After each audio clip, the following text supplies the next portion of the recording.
लालच ने हरिदास के मन पर विजय पा लिया था।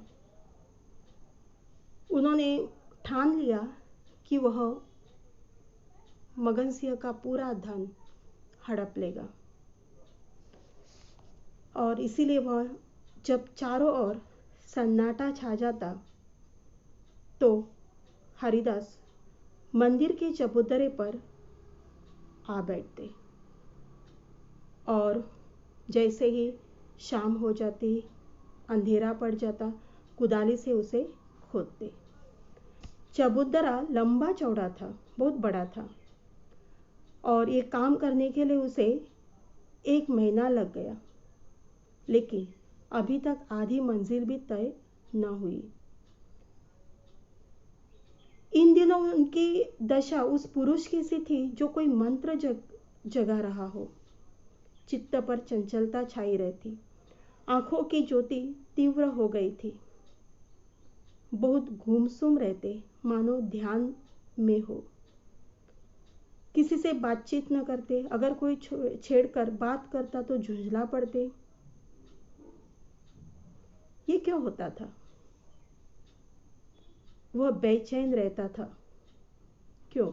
क्योंकि कहीं ना कहीं उसका मन उसे खा रहा था। उसे लग रहा था कि वह गलत काम कर रहा है, जिसके कारण उसका मन किसी काम में नहीं लगता था। वह गुमसुम रहता था, उदास रहता था, ना किसी से बातचीत करता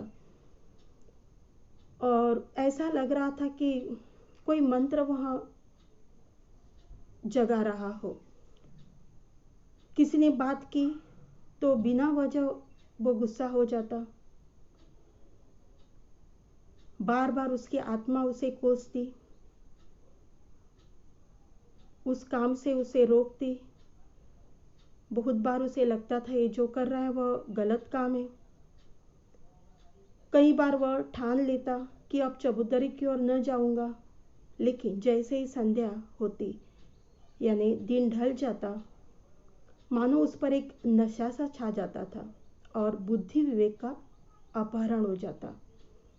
उसकी विवेक बुद्धि काम नहीं करती।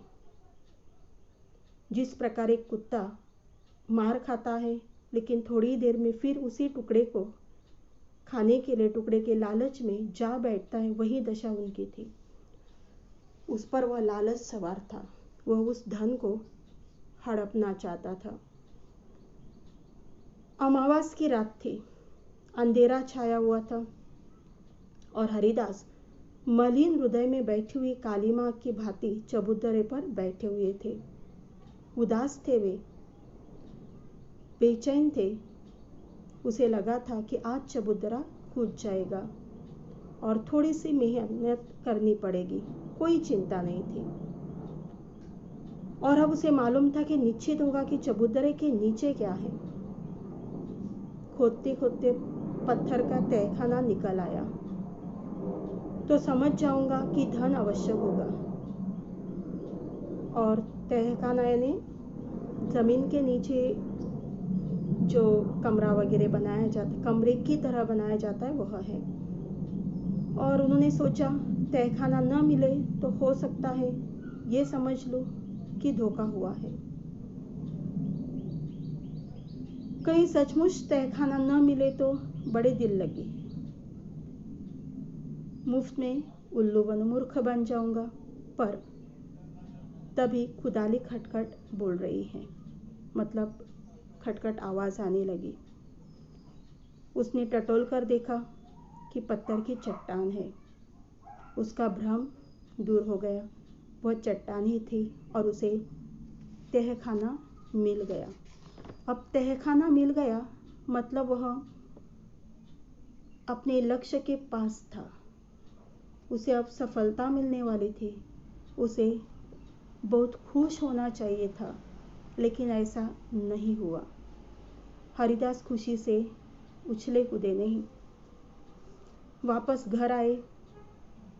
उसे खुश होना चाहिए था लेकिन नहीं हुए। सिर में दर्द था, लगा कि हो सकता है कि थकान है, क्योंकि इन दिनों में उसे चैन की नींद भी नहीं मिल रही थी। रात को बुखार आ गया और इस प्रकार 3 दिन वे बुखार में ही थे। दवा दी लेकिन कोई फ़ायदा नहीं हुआ, क्योंकि उसे ये बुखार जो आया था वह परेशानी के कारण, चिंता के कारण, क्योंकि उसका मन बेचैन था जो उसे ही कोस रहा था। उसी अवस्था में उसे बार बार यही भ्रम होता था कि कहीं ये मेरी तृष्णा का दंड तो नहीं है, जो प्यास मुझे लगी, तृष्णा यानी प्यास, लोगों का धन हड़पने की जो प्यास मुझे लगी, कहीं उसकी सजा तो नहीं मुझे मिल रही है। कभी उसे लगता, उसके जी में आता, उसके मन में ये विचार आता कि ये जो धन है वह मगन सिंह को दे दूं, उसे बिजक दे दूं और उसे क्षमा की याचना करूं। लेकिन फिर एक डर था कि भंडाफोड़ होगा, सभी को पता चल जाएगा, और इसी भय से वह अपना मुंह बंद कर देता था। फिर इसी हालत में उसकी मृत्यु हो गई, देहांत हो गया।